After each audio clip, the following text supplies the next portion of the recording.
ella tuvo muchísima influencia sobre él. Como he dicho hace un momento, el entendimiento entre Aristóteles y su discípulo fue excelente en un primer momento, pero se fue deteriorando con el paso del tiempo. ¿Y por qué? Porque Aristóteles, el gran sabio Aristóteles, estaba desde un punto de vista político anclado en el pasado. Él creía todavía en la grandeza de la polis griega, en la grandeza de un mundo que se había venido abajo, de estas ciudades independientes. Y Alejandro, desde el primer momento, desde que era muy joven, creyó en un mundo nuevo, sin fronteras, y en un mundo que estaba basado en el poder personal. Y evidentemente esto era algo aberrante dentro de la mentalidad griega. El alejamiento definitivo entre Aristóteles y Alejandro se produce, todo lo que estoy contando no hace falta que lo lean porque es exactamente lo que cuento. El alejamiento entre Aristóteles y Alejandro definitivo se produce cuando Calístenes, que es un sobrino de Aristóteles y cronista de Alejandro, cae en desgracia y es ejecutado. Evidentemente, a partir de ese momento ya no es que haya entre el maestro y el alumno disputas ideológicas, sino que ya hay un problema muy serio que los aleja definitivamente. Pero en un principio la relación fue buena. Un hecho fundamental en la vida de Alejandro se produce en el 337. Filipo rechaza a su esposa y se casa con una segunda muchacha más joven. Y en ese momento Alejandro y su madre parten a un exilio voluntario. Casualmente, en las propias bodas de Filipo con esta segunda muchacha, Filipo es asesinado. Todo el mundo sospecha de Alejandro, evidentemente, y de su madre, aunque se encuentra a un culpable, digamos, que es el que lleva a cabo el asesinato, y ese culpable es ejecutado, y no sabemos muy bien por qué.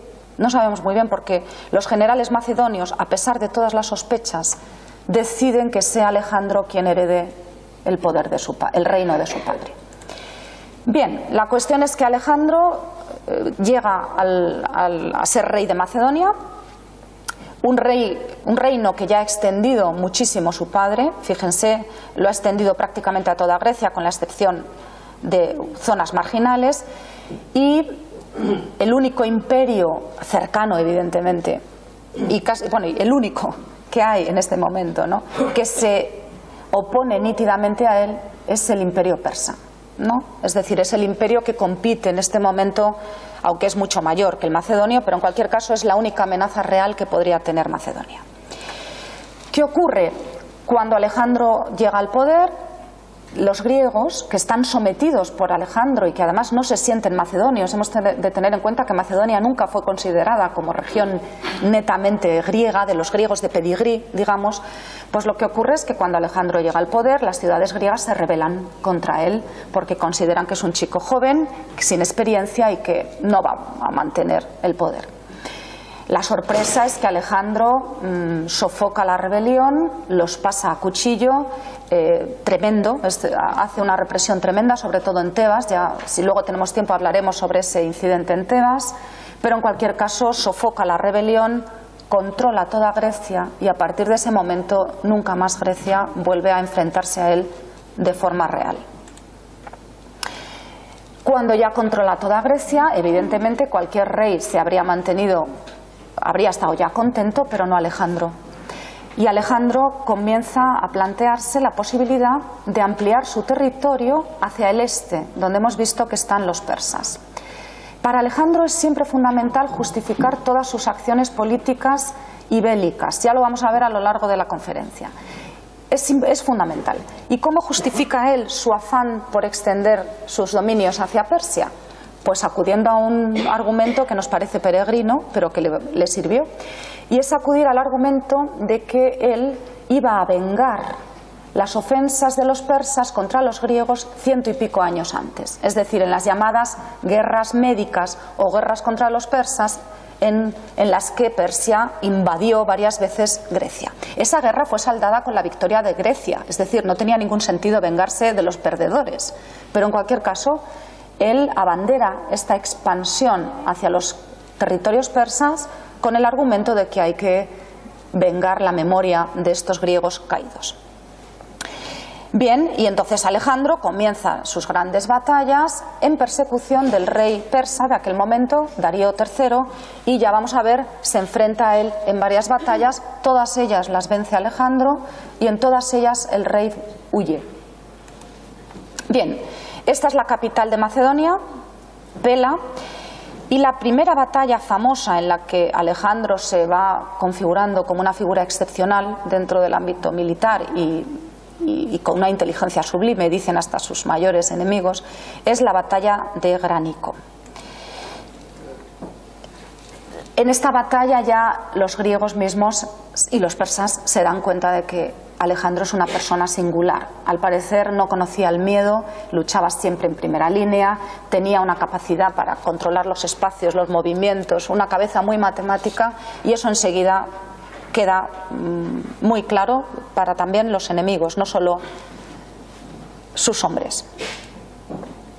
Bien, la siguiente batalla, no los quiero agobiar con batallas, pero la siguiente batalla es la batalla de Iso, que es la que le va a permitir, ahora lo muestro en el mapa, es la que va a permitir a Alejandro adentrarse en Siria, Egipto y Mesopotamia. Hito fundamental en la carrera de Alejandro es, como digo, la batalla de Iso y sobre todo la llegada a Egipto. ¿Por qué? Porque cuando Alejandro llega a Egipto, lo que hace es mostrar una de sus habilidades mayores, y es la capacidad de asimilarse a la cultura de los vencidos. Cuando llega a Egipto, fíjense, aquí está Iso, baja, funda Alejandría, ¿lo ven ustedes? Y llega hasta Sigua, que ahora veremos qué ocurre. Pues cuando llega a Egipto, hace la primera demostración de respeto a la cultura del vencido, como digo, y asimilación de la cultura del vencido, y se presenta ante los egipcios vestido como faraón, y se presenta ante los egipcios honrando a sus dioses. Para los egipcios esto es un hecho insólito, porque habían estado hasta ese momento bajo el dominio persa y con un dominio tiránico, y entonces es acogido con los brazos abiertos y como un gran héroe. Es también impensable en el mundo griego hasta ese momento. Y un hecho también llamativo es que Alejandro va a un oráculo y el sacerdote del oráculo de Sigua se dirige a él como hijo de Zeus. Los griegos dicen que este señor, como no sabía mucho griego, se confundió porque era egipcio naturalmente. Pero lo cierto es que al llamarlo hijo de Zeus, él y todos sus cronistas y generales aprovechan la idea para empezar a fomentar la leyenda de que Alejandro efectivamente es hijo de Zeus. ¿Entienden ustedes? Que no era un hecho más como todos los nobles, sino que este verdaderamente es hijo de Zeus. Este es el oráculo de Sigua, que está todavía, como ven ustedes, mantenido. ¿Y qué dicen las fuentes sobre este hecho tan importante? Pues Plutarco, que es muy positivo y siempre nos da una visión desde luego benévola de Alejandro, dice lo siguiente. Plutarco es del siglo I después de Cristo, de época romana, es un escritor griego de época romana. Dice Plutarco: es evidente que Alejandro no se dejó seducir ni estaba engreído por su pretendida divinidad, sino que utilizaba esta creencia, es decir, la de ser hijo de dioses, como instrumento para dominar a los demás. Es un hecho insólito, como digo, en el mundo griego, pero que va a ser una fórmula mágica para que su poder se acreciente. Sigue avanzando hacia el este, porque cada vez que Alejandro se enfrenta a Darío III, como hemos visto, Darío III huye. Entonces sigue avanzando hacia el este y a orillas del Tigris vuelve a enfrentarse a Darío III en la batalla famosa de Gaugamela. Otra vez con un despliegue magnífico y unas dotes increíbles militares, y un hecho también fundamental, y es que los analistas y los cronistas que acompañan a Alejandro y van redactando cumplidamente todo lo que ocurre, dicen que han visto un águila sobre Alejandro que augura el futuro invencible de Alejandro, y además, como saben ustedes, el águila es el animal representante de Zeus, Eso no lo olviden, es el animal asociado con Zeus, de manera que el águila es el animal que representa a Zeus, Alejandro es hijo de Zeus, Alejandro es invencible. La asociación está clarísima. Bien, he traído a ustedes para que, como no nos va a dar tiempo a verlo, pero Alejandro es la figura de la antigüedad, de toda la antigüedad, no solo griega sino también romana, más representado en el arte. Es increíble, pero es así, hasta el 20. Entonces, bueno, he traído, esto lo conocen ustedes, es el mosaico del Museo del Fardo de Túnez, es la representación de Gaugamela, Darío y Alejandro. Hay cientos de representaciones. Bien, aquí está Gaugamela, lo ven ustedes, y Gaugamela le va a permitir el paso a Babilonia. En Babilonia, ¿lo ven? Y después a Susa y Persépolis. Bien, ¿qué ocurre cuando entra en Babilonia? Pues cuando entra en Babilonia, Alejandro queda totalmente fascinado ante lo que se encuentra.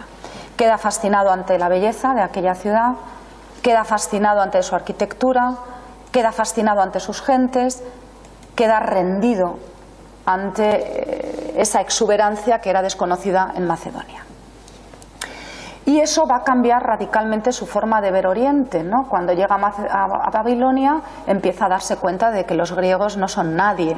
Él piensa que no son, es decir, él cree que esa cultura es muy superior a la cultura griega. Bien, pasado Babilonia, Alejandro Magno invade Persia. Y digo invade Persia porque aunque todos los territorios que ha ido invadiendo hasta este momento pertenecían a Persia, lo que va a invadir ahora es el territorio genuinamente persa. ¿Me entienden ustedes? No lo que se ha ido anexionando Persia, sino lo que fue siempre Persia. Entonces entra en Susa, que es la antigua capital de Persia, se queda con las arcas de Susa y después sigue avanzando. Darío, como siempre, tan cobarde como siempre, huye hacia el interior buscando apoyos. Bien, no quiero castigarles con este mapa, pero es para que se hagan ustedes una idea de cómo avanza. Después de Susa va a llegar a Persépolis. Persépolis es la capital persa de ese momento. Bien, y Darío vuelve a huir y entonces Alejandro lo persigue. Darío se adentra hacia el este, Alejandro lo persigue y la sorpresa monumental es que encuentran a Darío muerto en Ecbatana. No lo ha matado Alejandro, evidentemente. ¿Quién lo ha matado? Pues lo ha matado un sátrapa, un grupo de sátrapas que se oponen al rey Darío.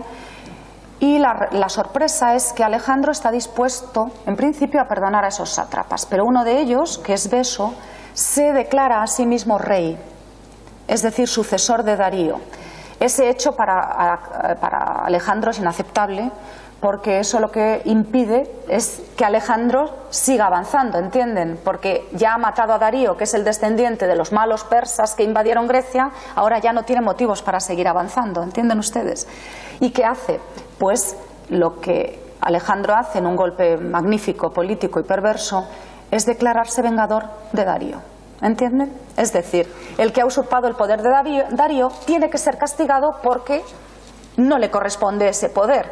Bien, y entonces se declara defensor y vengador de Darío y comienza la política de acercamiento con los persas y la política de venganza de este malhechor, digamos. Bien, porque él se declara naturalmente sucesor legítimo. Y además a partir de este momento, a partir del momento en que muere Darío y él se cree sucesor legítimo de este Darío, comienza una política de acercamiento con los persas. Y el primer gesto que hace, político y diplomático, es casarse con una muchacha, Roxana, que es princesa de unas tribus de montaña insignificantes completamente, y además obliga a sus generales a casarse con las hijas de generales persas. Es decir, inicia una política de reconciliación total con el pueblo vencido para justificar la ampliación de su política expansionista. Este hecho de casarse con Roxana y de forzar o aconsejar los matrimonios de sus generales con las hijas y descendientes de Darío es muy bien acogido entre los persas, pero evidentemente muy mal acogido por los macedonios, porque cualquier matrimonio que no se produzca con una griega no es un matrimonio legítimo. De manera que estos matrimonios para los macedonios no hacen más que atacar sus costumbres y sus convicciones religiosas. Bien, la cuestión es que Alejandro sigue afanado en esa política de asimilación de la cultura persa e empieza, por ejemplo, a cambiar sus costumbres, a abandonar sus costumbres macedonias y a aceptar las costumbres persas, y se queda completamente seducido por el culto a la persona propio de los pueblos orientales frente a su rey, un hecho insólito, inexistente en el mundo griego, vamos. Y entre este afán por asimilarse a los persas, Alejandro intenta introducir entre su ejército y entre su pueblo, su gente que ya está integrada también por persas, intenta introducir el ritual de lo que los griegos llamaban proskínesis. La proskínesis es el saludo que se hace a un rey, lo que se hace ahora con los reyes, ¿no? Se arrodilla un poco uno y le besa la mano, la genuflexión, ¿no? Ese gesto que ha quedado hasta el día de hoy frente a los papas, los reyes y demás, se lo debemos a Alejandro, que se empeñó en introducirlo en el mundo griego. Lo cierto es que no pudo. Los generales se le opusieron frontalmente porque los griegos no se arrodillaban más que ante los dioses. Y por más que su leyenda dijera que él era hijo de dioses, seguía siendo mortal. Esto fue un hecho muy dramático y que le causó muchísimos problemas dentro de su ejército. Lo cierto es que Alejandro no consiguió introducirlo, pero sí los césares romanos, por eso lo hemos heredado nosotros. Bien, sigue persiguiendo, ¿me siguen ustedes? Porque parece, ¿me siguen? Esto de aventuras. Bueno, pues Alejandro sigue persiguiendo a este Beso, que es el que ha asesinado a Darío y se ha declarado sucesor de Darío, y evidentemente Beso le da muchísimos motivos para seguir conquistando y se adentra en el actual Irán. Fíjense ustedes de qué distancias estamos hablando, ¿no? En el actual Irán. Beso lo que hace es, que domina el territorio, naturalmente lo que hace es, para salvarse de Alejandro, cruza las fronteras del macizo del Hindu Kush, que tiene más de casi 8.000 metros de altura, cruza el macizo del Hindu Kush que separa lo que es Afganistán de Pakistán. Él cruza el Hindu Kush porque piensa, deja el Hindu Kush además sin guardias, porque piensa que no habría ningún loco capaz de cruzar el Hindu Kush sin estar acostumbrado a ese clima y sin tener las dotes que tienen la gente que se ha criado en la montaña. La sorpresa es mayúscula, porque con nieve, con viento, Alejandro cruza el Hindu Kush. Cruza el Hindu Kush con éxito total y arrollador, y ¿qué ocurre? Pues que Beso se encuentra con el enemigo en su propia casa. Evidentemente, Alejandro mata a Beso, y además lo mata siguiendo el rito persa, no siguiendo el rito griego. El rito griego consistiría sin más, a un traidor se le condena a muerte y punto. Hay varias fórmulas en función del grado, digamos, de trastorno político religioso que haya ocasionado ese individuo, pero siempre es una muerte digna para nuestros parámetros occidentales. El asunto es que aquí Alejandro se decide por el rito persa. Y antes de matar a Beso, le corta las orejas, le corta la nariz y después se lo envía a la familia de Darío para que hagan con él lo que quieran. Evidentemente esto para los griegos es monstruoso, para sus propios generales es monstruoso, empiezan a estar ya completamente, yo diría que en estado de shock ante estas acciones de Alejandro, pero estas acciones de Alejandro son las que van ganándole el apoyo incondicional de los persas, que veían en él un representante muy digno. Bien, cuando ha matado a Beso, ha conquistado toda Persia, todo Egipto, toda Palestina, tiene 32 años y ha conseguido llegar a lo que es el río Indo, que tiene su nombre naturalmente por la India. Fíjense ustedes de qué distancias estamos hablando, ¿eh? Pasa a Afganistán, Pakistán y llega al río Indo sin haber perdido ni una sola batalla y haber luchado siempre en primera línea, indiscutible. Bien, la última batalla que libra Alejandro y que está muy bien reflejada en la película de Oliver Stone es la batalla contra el rey Poro en el río Hidaspes. ¿Lo ven ustedes aquí? En el río Hidaspes. Esto es un pasaje contado por los historiadores griegos de forma maravillosa, porque los griegos nunca habían visto elefantes. Y la batalla, el terror que sintieron cuando vieron elefantes fue monumental. Y además, un solo elefante evidentemente podía matar, una persona montada en un elefante podía matar a varios montados a caballo. Además, se decía del rey Poro que medía, según los cálculos de las medidas griegas por las actuales, casi 2 metros. Es decir, era un señor que aterrorizó a todo el ejército, salvo naturalmente a Alejandro. Bien, a Poro no lo mata, lo apresa. Y aquí vemos otro de los gestos siempre extremos de Alejandro. Alejandro no tiene término medio, es Alejandro el cruel o Alejandro el magnánimo, nunca tiene mesura. Entonces cuenta también Plutarco que cuando a Poro, ya preso, Alejandro le pregunta que cómo quiere que lo trate, Poro le dice como a un rey. Evidentemente es un rey de quinta división, porque es un rey de unas tribus indias. No tenía ninguna necesidad Alejandro de tratarlo bien. Pero ¿qué hace Alejandro? No solo le concedió seguir gobernando en su reino como sátrapa, sino que añadió a esto un territorio en el que había 15 tribus. Es decir, que a un rey al que podría haber eliminado sin ningún problema, le concede los máximos honores. Ese es Alejandro. Bien, tras la batalla del río Hidaspes, en la que, como digo, Alejandro no pierde, aunque la película de Oliver Stone nos da la sensación de que sí, no, gana. Tras la batalla, Alejandro planea seguir.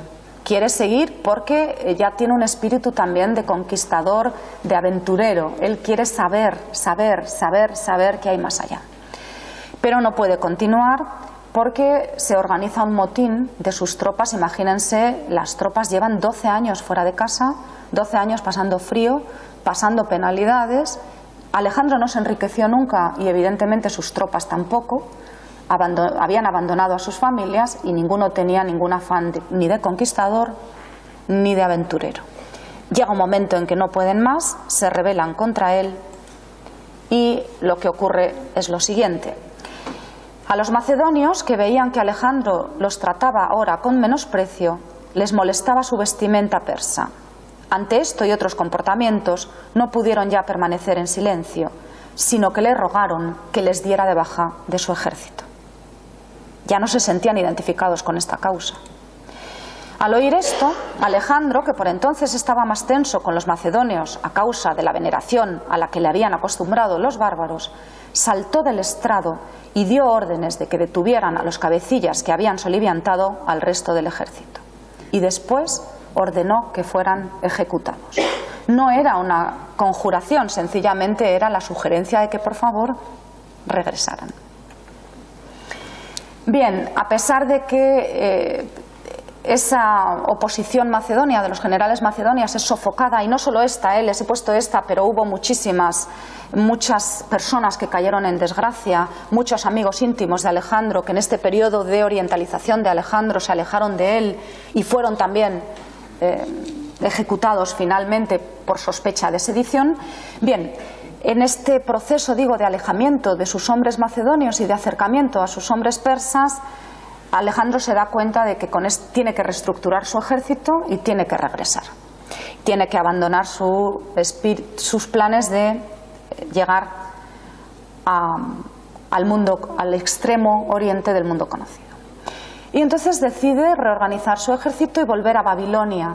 Pero ojo, no con el propósito de volver desde Babilonia a Pela, que es Macedonia, sino con el propósito de, en Babilonia, planear una conquista hacia el mundo occidente conocido, todo el mundo que queda en Occidente. Es decir, que no es que él pretendiera instalarse cómodamente en Pela, sino que lo que intenta es planear con geógrafos la conquista pues hasta lo que es la península ibérica. Lo que ocurre es que la muerte lo sorprende antes y no es capaz de hacerlo. Si lo hubiera hecho, la historia de Europa habría cambiado, también la nuestra, ¿no? Habría cambiado. Pero no, muere antes, muere en Babilonia a los 33 años. Y antes de morir a los 33 años en Babilonia sin poder completar sus propósitos de conquistar Occidente, Alejandro deja ya planeada una cosa maravillosa, si lo pensamos desde la mentalidad griega, ¿no? Deja planeada la fusión de macedonios y persas y la concesión de idénticos derechos a unos y otros. Esto es un paso de gigante en el derecho universal y que no se vuelve a repetir hasta siglos después en el Imperio Romano y después de muchísimo tiempo. Pero tampoco le da tiempo a hacerlo porque, como digo, muere antes.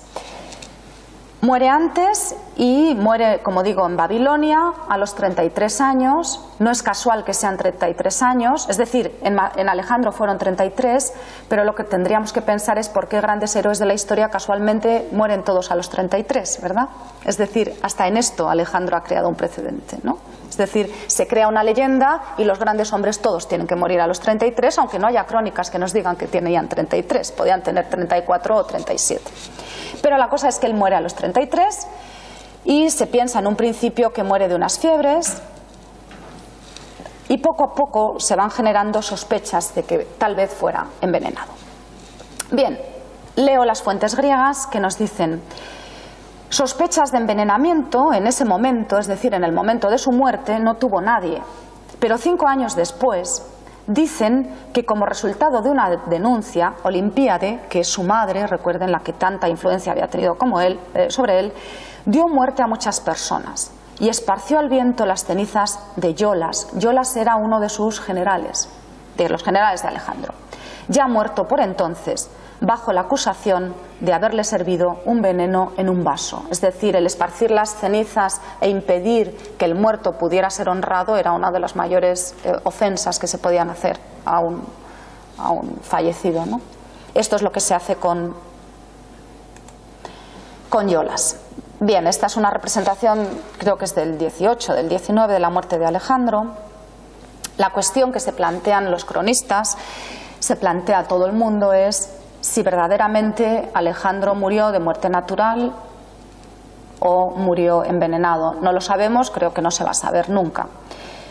Lo cierto es que las sospechas de envenenamiento, si no son ciertas, es decir, están muy bien fundadas.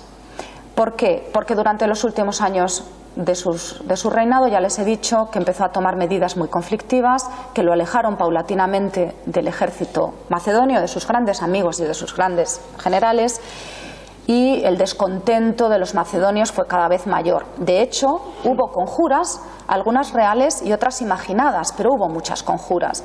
Y de sus generales de confianza, algunos amigos de su padre y otros amigos suyos, prácticamente no quedó ninguno. Quedó, yo diría que un par de ellos quedaron, ¿eh?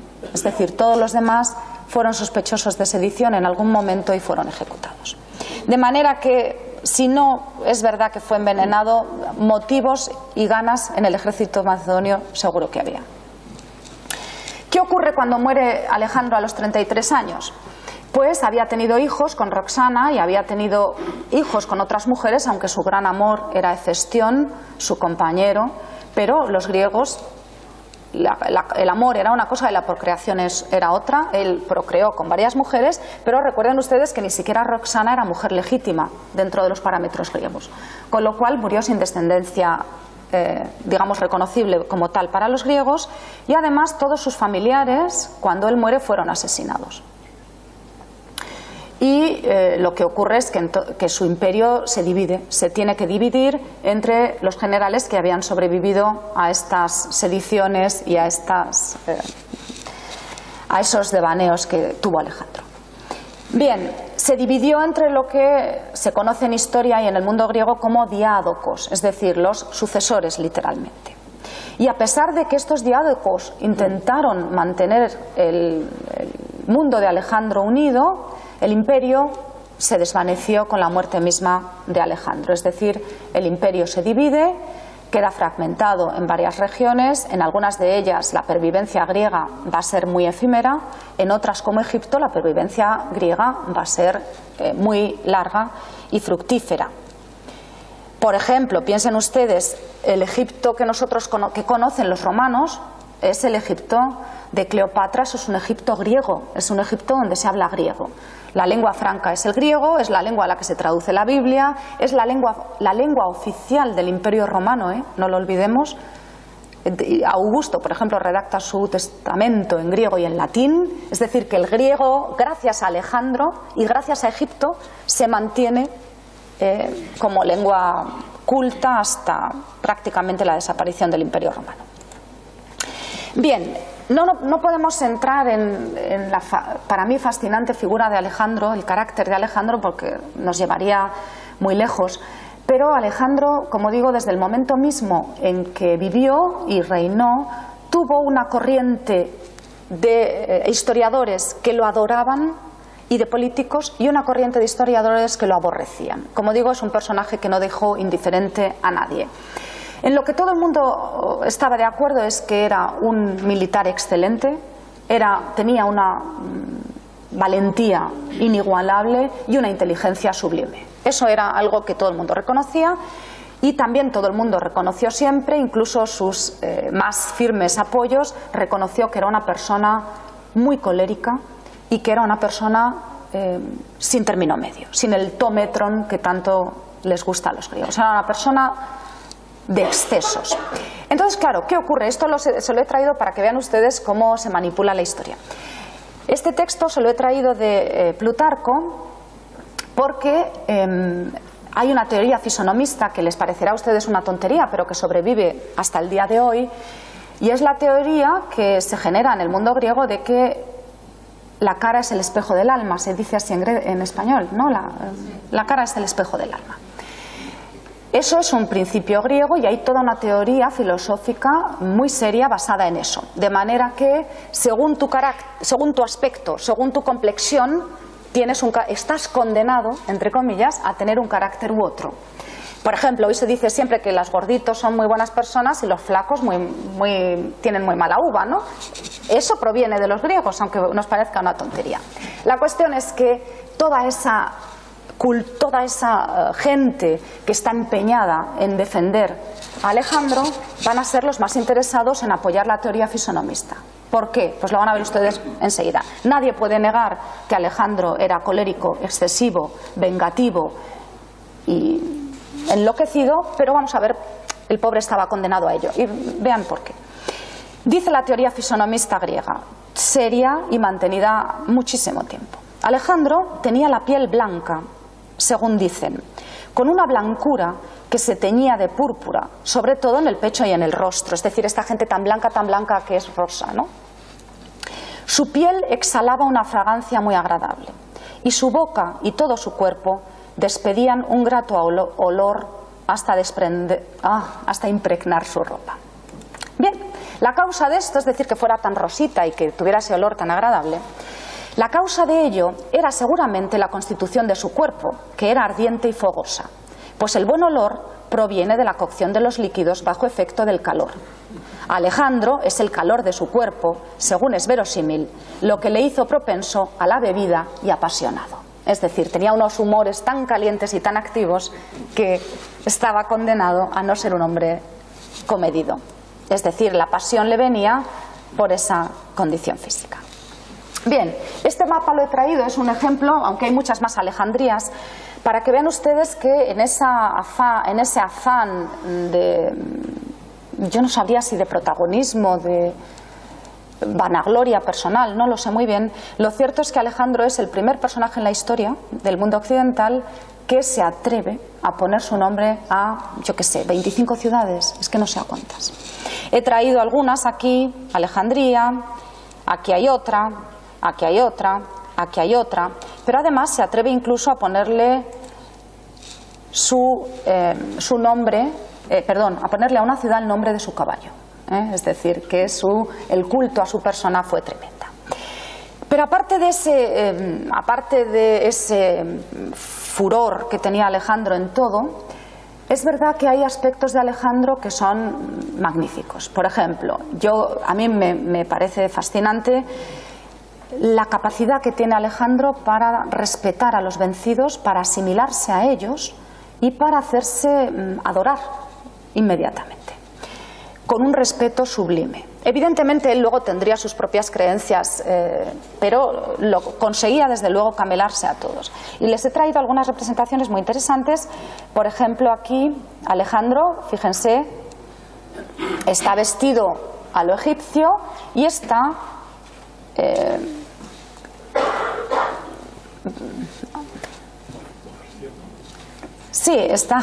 no me sale ahora la palabra, está presentando sus honores a la divinidad. Bien, es decir, está adorando a la divinidad. Impensable en el mundo griego. Aquí tenemos una representación de Alejandro con los cuernos del dios Amón. También aberrante para el mundo griego, pero fantástico para los egipcios que lo adoraban. Bien, y este afán, digamos, de universalización del mundo, ¿no? Yo diría que Alejandro es el primer globalizador, el primer ejemplo de globalización en el mundo, ¿no? Dice Plutarco de él, seguía asimilándose todavía más a las gentes del país en sus hábitos de vida, al tiempo que introducía a aquellos, a los vencidos, en las costumbres macedonias, pues consideraba que con la mezcla y la unión de ambos pueblos, logradas más por vías pacíficas que por la violencia, sus intereses quedarían firmemente establecidos. Y que el mestizaje fue un hecho real en el mundo de Alejandro se demuestra hasta genéticamente el día de hoy, es decir, él trató con tanto respeto a los vencidos que propició la unión de sus hombres, la unión legal de sus hombres con las mujeres del país. Y les he traído esta foto que es muy bonita, es de una niña, fíjense, del Hindu Kush, ¿no?, con ojos azules y rasgos completamente occidentales, ¿no? Bien, no podemos entrar en el tema, pero la figura de Alejandro como leyenda, que es la que a mí más me gusta, se va fraguando durante la vida misma de Alejandro. Es decir, ya, como les he dicho, él tenía un grupo de cronistas que iban cantando sus hazañas, las iban escribiendo, las iban transmitiendo, y en el momento de su vida ya hubo esa leyenda, se fue fraguando la leyenda de que era descendiente de Zeus. Y ahora otra leyenda que veremos. Bien, ¿qué dice Plutarco? Dice, Alejandro se vanagloriaba de sobrepasar la fortuna con la audacia y el poder con el valor. Pensaba que nada era inconquistable para los audaces y nada seguro para los cobardes. Es decir, no hay nada que él aborreciera más que un cobarde. Bien, cuando muere Alejandro, como digo, ya lo he dicho varias veces a lo largo de esta charla, hay dos corrientes, una a su favor y otra en contra, pero lo curioso es que a partir del Imperio Romano toda esta corriente negativa se desvanece. Es decir, en el mundo romano Alejandro empieza a tomar unas dimensiones de héroe universal. ¿Por qué? Pues justamente porque a los emperadores romanos, ya desde los primeros, Julio César, que no llegó a ser emperador en el sentido estricto, ven en él una figura que les justifica todas sus ambiciones, ¿no? De manera que muy pronto en el Imperio Romano ya empieza a generalizarse una visión idealizada, completamente positiva de Alejandro. Como digo, inspiró a los grandes emperadores romanos y también a los grandes conquistadores europeos. De hecho, cualquier casa que se preciara en el mundo romano, cualquier villa, tenía que tener una representación de Alejandro. Fíjense, esto lo he traído, es un sarcófago, porque era la representación, digamos, más preciada. No podemos hablar ahora de algunas anécdotas de Alejandro, pero, por ejemplo, ha sobrevivido hasta hoy la expresión de cortar el nudo gordiano, ¿no? Pues es la anécdota de Alejandro cuando conquista una ciudad que tiene un nudo que nadie consigue desatar, y se cuenta la leyenda que solo lo va a conseguir desatar quien consiga hacerse el amo del mundo. Evidentemente llega Alejandro y lo desata. Hay otra parte de la leyenda que dice que no lo desató, sino que lo cortó, ¿no? Bien, en cualquier caso, ha sobrevivido la leyenda y el dicho incluso, ¿no?, de nudo gordiano. Otra anécdota muy famosa que forma parte de esta leyenda de Alejandro Magno es la del filósofo Diógenes. Exactamente, ¿no? Él era terrible con los cobardes y los que le retaban, los que no le mostraban fidelidad, pero era muy benévolo con los que tenían la valentía de enfrentarse a él. Entonces se dice que él fue a ver a este Diógenes, a este filósofo, y le dijo: ¿tú quién eres? Y él le dijo: pues soy Alejandro y tal, y quiero hablar contigo, ¿qué te interesa? Y tal. Y entonces le dijo: no me interesa nada, quítate de ahí que me estás quitando el sol. Y Alejandro, en lugar de reaccionar virulentamente, pues reaccionó muy bien, porque consideró que era un gesto de valentía.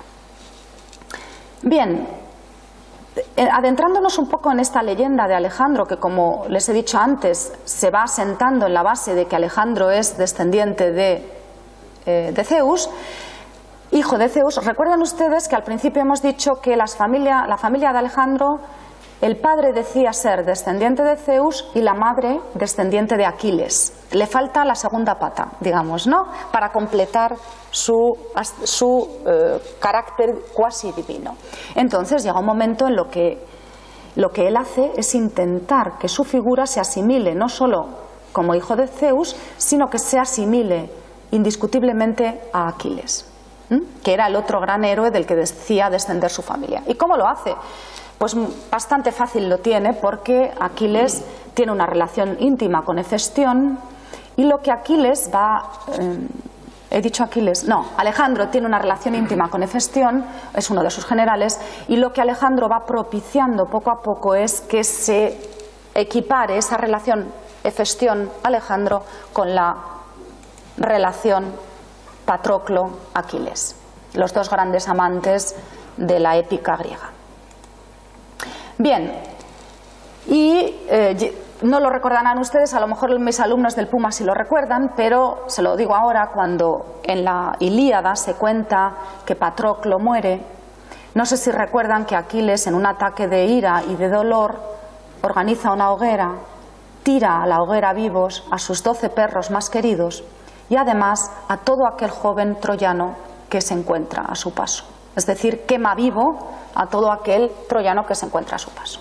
Evidentemente, en ese afán de Alejandro de emular a Aquiles, no quema a nadie vivo, pero cuando muere Hefestión, que creo que muere de unas fiebres, dicen las fuentes, sirviéndose de la guerra como consuelo de su dolor, partió como de cacería a una batida de hombres con perros y sometió la tribu de los coseos, degollando a todos los que estaban en edad militar. Dio a esta acción el nombre de sacrificio en honor del héroe Hefestión. Es decir, cualquier griego entendió que ese acto tenía que ver con la reacción de Aquiles ante la muerte de Patroclo. Eso no le pasó inadvertido a nadie.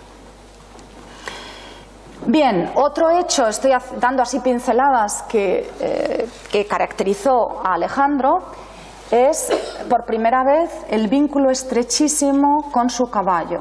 Es decir, a partir de Alejandro se configura la idea en el mundo occidental, en todo el mundo occidental, de que todo héroe tiene que tener un caballo que es tan bravo como él y un caballo que tiene un protagonismo en la lucha igual que él. El caballo de Alejandro, como saben, se llamaba Bucéfalo. Las representaciones de Alejandro a caballo son muy frecuentes y les he traído aquí para que vean ustedes, no, todo héroe que se precie. El Cid tiene un Babieca,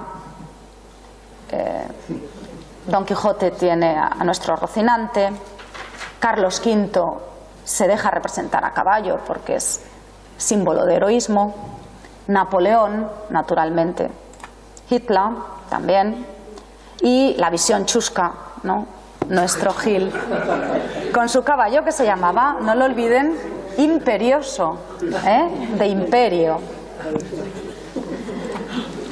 Bien, estos son anécdotas, pero lo que quiero que vean es hasta qué punto la figura de Alejandro está presente en nuestras vidas. Es decir, que la gente se arrodille cuando ve a un rey o a un cura tiene que ver con las manías de Alejandro. El que todo buen héroe o mal héroe tenga su caballo también tiene que ver con Alejandro. Y una de las cosas para mí que más me llaman la atención de Alejandro y que más me gustan, aunque es perversa también, la van a ver ustedes enseguida, es que es el primer político en todo el mundo que se da cuenta del valor que tiene la propaganda para asentar el poder y para manipular a los demás. Alejandro, como digo, en esto es magnífico porque desde el momento mismo en que toma el poder se hace rodear de un grupo de cronistas, los llama él. En realidad son propagandistas. Y estos cronistas iban contando en tiempo real sus hazañas y naturalmente las iban transmitiendo. De manera que todo lo que se sabía de Alejandro se sabía exclusivamente a través de esas fuentes. Recuerdan ustedes que antes hemos dicho que el sobrino de Aristóteles era uno de estos cronistas, pero que en un momento dado no fue demasiado laudatorio y también acabó mal. Pero en cualquier caso es el primer ejemplo en la historia de propaganda política. Bien, y la propaganda política ha tenido una importancia fundamental en todos los imperios. A mí el que más me llama la atención por eficaz y perverso, y además tiene base, se lo aseguro a ustedes, en las ideas de Alejandro, es la idea de la política, la idea de la propaganda nazi. Hitler organiza y configura un ministerio de propaganda. Y el ministro de propaganda es Goebbels. Y Goebbels se dedica no solamente, naturalmente, a censurar lo que es censurable, sino que hay una cosa extraordinaria que hacen y es generar toda una literatura, todo un arte y todo un cine,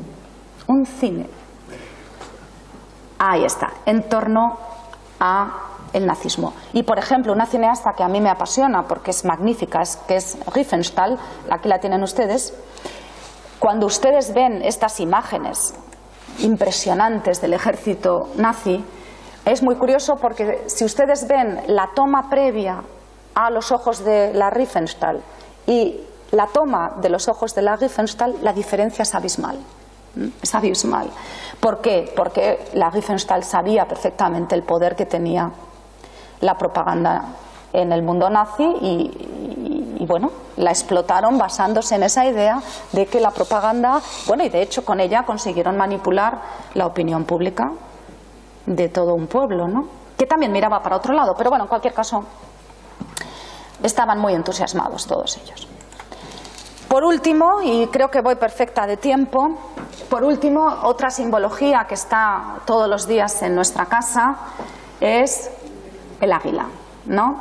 Recuerdan ustedes que hemos visto que Zeus es el antecesor del padre de Alejandro, hemos visto que el animal de Zeus es el águila, hemos visto cómo en Gaugamela el águila se le presenta allí, hemos visto pues cómo el águila se asocia paulatinamente al poder. Los romanos toman el águila de los griegos, naturalmente. Esta es el águila de Napoleón, esta es el águila nazi y esta es nuestra águila. La de Franco, pero vamos, quiero decirte que sí, exactamente. Es decir, todo aquel que ha querido fundar un imperio, todo aquel que se ha creído un héroe, todo aquel que ha querido expandir su poder y manipular a los demás, se ha servido de las armas de Alejandro, empezando por el caballo y acabando por el águila. Y creo que con esto acabamos. Espero no haber ido muy rápido, espero que me hayan seguido bien, más o menos, y ya está. Con esto doy fin a la conferencia.